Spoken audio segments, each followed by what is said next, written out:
Bakit ngayon pa nasira yung sasakyan ko? Pagkadismaya na sigaw ni Ivan habang pinagmamasdan ng lumalabas na usok sa makina ng kanyang sasakyan. Seryoso? Anong gagawin ko ngayon dito? Napabuntong hininga si Ivan at sumandal sa kanyang kotse.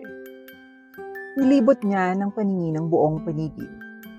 Tinitingnan niya ang mga bahay at stall na nakapaligid sa kanya. Sa kabutihang palad, ang kanyang sasakyan ay nasira sa gitna ng isang kapitbahayan.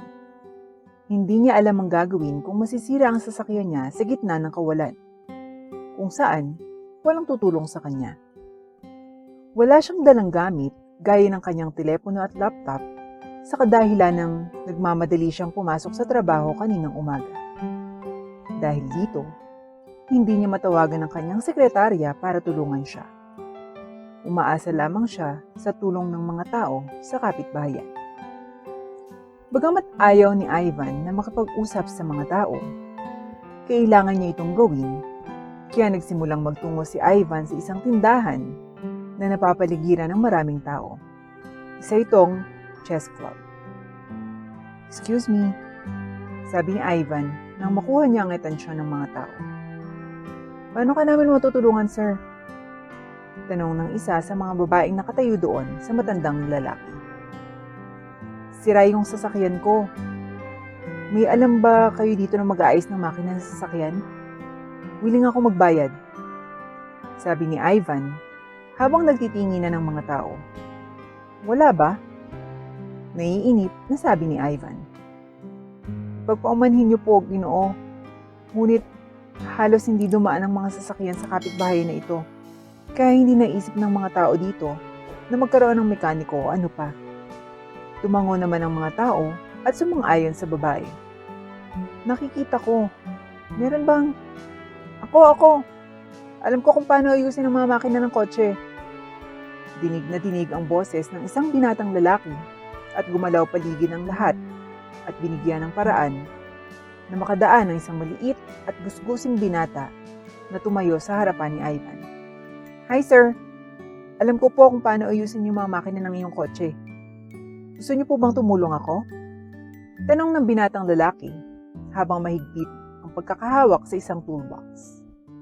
Bilang ganti, tumingin si Ivan sa bata habang nakataas ang kilay. "Paumanhing bata, ngunit gusto ko lamang ang mga profesional na magtatrabaho sa aking kotse," sabi ni Ivan na may matigas na boses. "Hindi mo kailangang mag-alala sir. Profesional ako, pangako." Pakiusap ng bata habang lahat ay napatigil sa kanilang ginagawa at pinagmamasdan ng sitwasyon na kasalukuyang nangyayari. "Pasensya na pero kung maaari lang po, kailangan ko lang po talaga ng pera sir. Hayaan niyo na akong gawin to." Pagmamakaawa ng binata sa pagkakataong ito. Lumuhod siya sa harap ni Ivan na pinagpapawisan na dahil hindi niya alam ang gagawin at dahil kasalukuyang nakatingin sa kanya ang lahat. Sa huli, bumuntong hininga si Ivan at pumayag na ayusin ng binata ang kanyang sasakyan.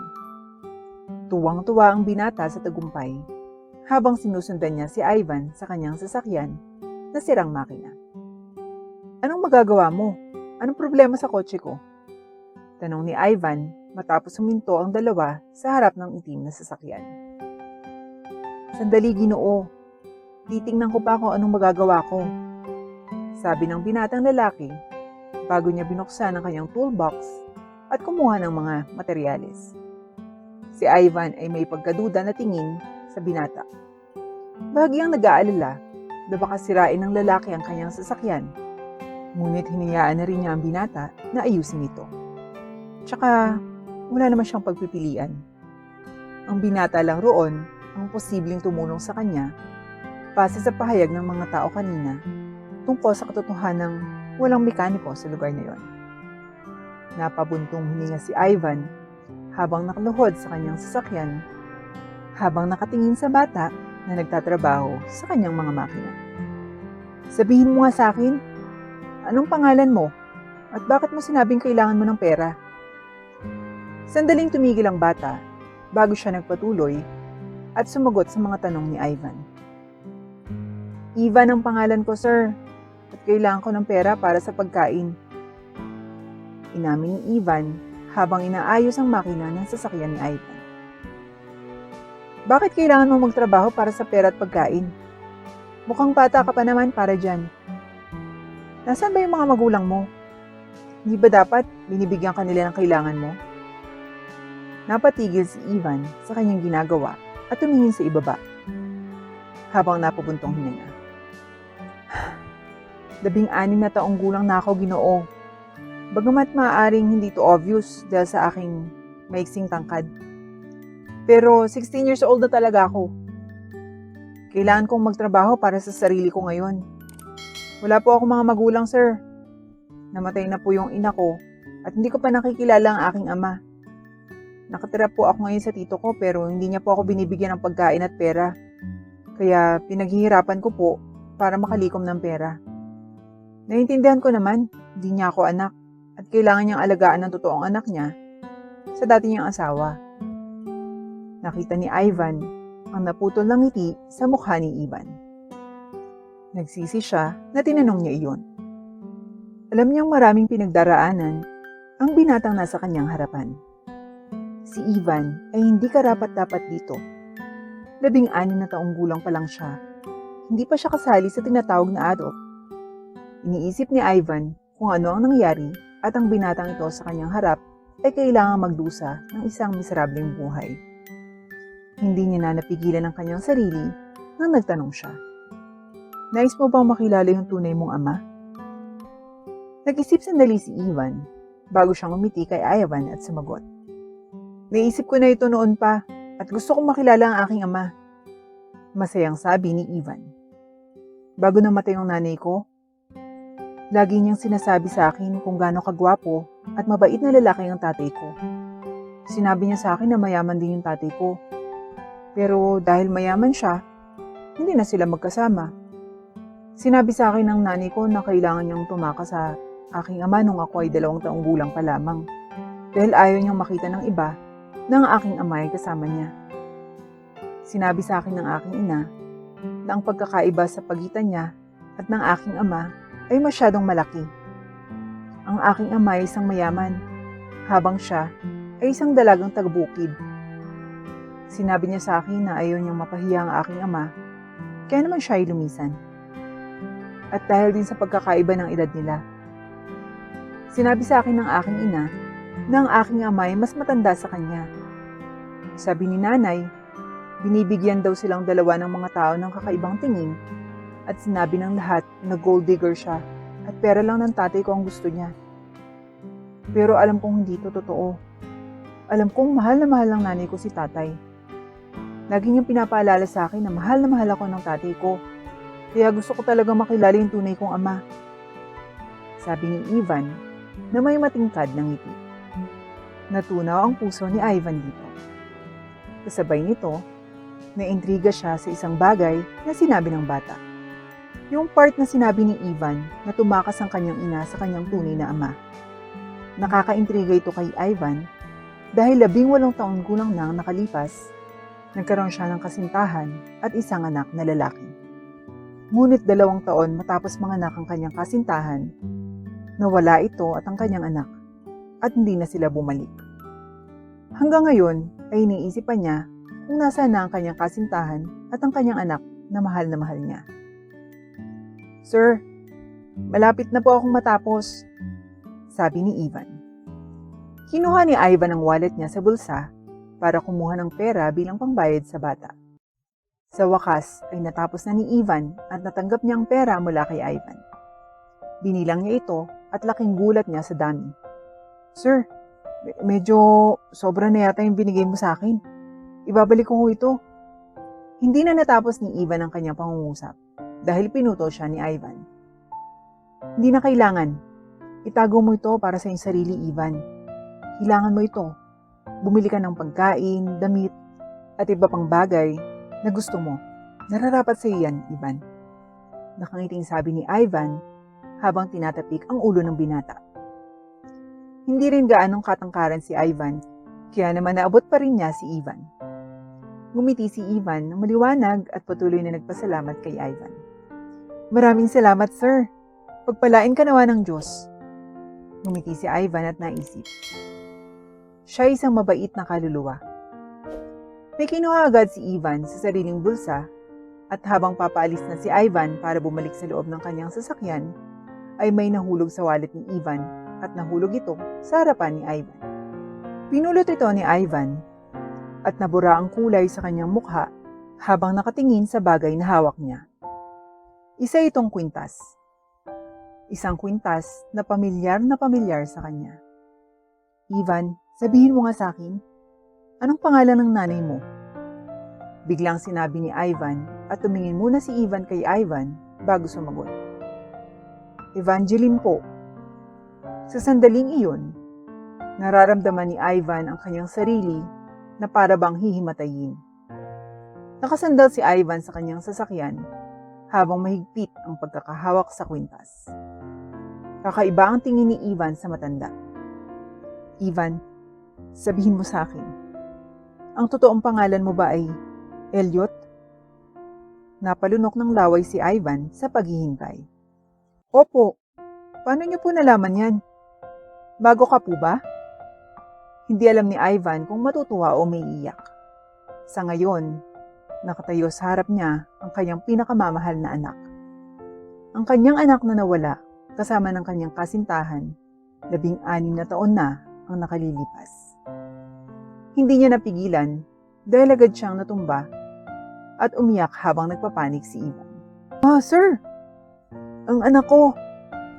Sigaw ni Ivan at agad na hinila si Ivan papunta sa kanya at niyakap ng mahigpit. Ha? Natataranta si Ivan. Humiwalay si Ivan sa pagkakayakap sa anak at tumingin dito. Ako ang iyong tatay. Ivan ang pangalan ko. 58 taong gulang ako ngayon at nagkaroon ako ng kasintahan ng pangalan ni Evangeline.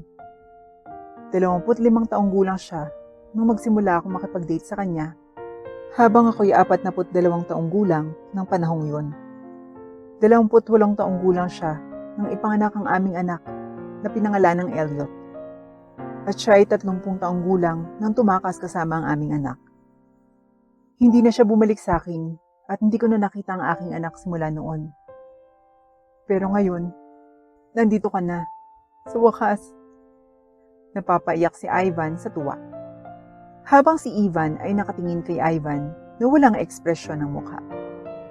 Ang impormasyon na nakuha niya mula sa matandang nasa harapan niya ay nakahanay sa sinabi ng kanyang ina. Ngunit hindi niya ito sigurado. Kung tatay talaga kita, kilala mo ba yung kwintas na hawak mo? Tanong ni Ivan. May naalala si Ivan tungkol sa kwintas na sinabi sa kanya ng kanyang ina. Kung ang matandang nakayakap sa kanya ay tunay niyang ama, dapat alam nito ang kwento tungkol sa kwintas. Oo naman, paano ko makakalimutan? Ito ang kwintas na ibinili ko para kay Evangeline na galing sa France nung 2nd year anniversary namin. Ito ang kwintas na kinailangan kong sisirin sa ilalim ng dagat nang aksidente itong mahulog nang minsan kami magpunta sa beach. Paano ko makakalimutan? Napakagandang alaala kasama ang aking minamahal. Nakangiting sabi ni Ivan at iyon lang ang kailangan ni Ivan. Elliot, habang nakangiti ng malawak at nayakap pabalik ang kanyang ama. Ama! Sigaw ni Elliot sa tuwa. Evangeline, my dear, kamusta ka na ngayon? Kasama ko na ang anak natin ngayon. Magpipiknik kami. Nakangiting sabi ni Ivan habang nakatingin sa lapida ni Evangeline. Napakatagal na mula nang huli kitang makita. Ni minsan, hindi ako nagkaroon ng pagkakataon na magpaalam sa iyo. I'm sorry, wala ako nung huling hininga mo. Pero pangako, babayaran kita. Simula ngayon, ako nang bahala sa anak natin. Napunan ko ng mga kinakailangang dokumento at nasa proteksyon ko na siya. Sisiguraduhin kong mabigyan siya ng magandang bukas. Ibibigay ko ang mundo sa kanya kung gusto niya. Nakangiting sabi ni Ivan habang pinagmamasdan si Elliot na nakaupo sa damuhan habang naglalaro gamit ang cellphone na ibinili niya para dito. Ikinalulungkot ko na kailangan mong tumakas at palakihin si Elliot ng mag-isa. Dahil sa akin, mahal kita, Sinta. Bulong ni Ivan bago siyang umiti sa lapida at sinindihan ng kandila na nasa tabi nito. Sa susunod na ulit, aking mahal. Ingatan mo kami at alagaan mo kami. Mahal na mahal ka namin.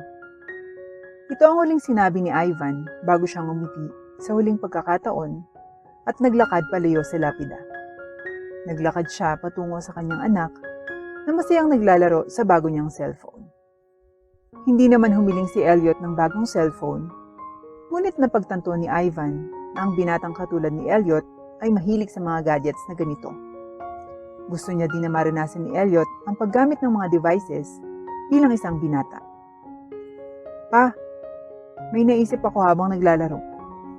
Sabi ni Elliot, bago niya ibinaba ang cellphone na hawak niya. Ano yun, anak?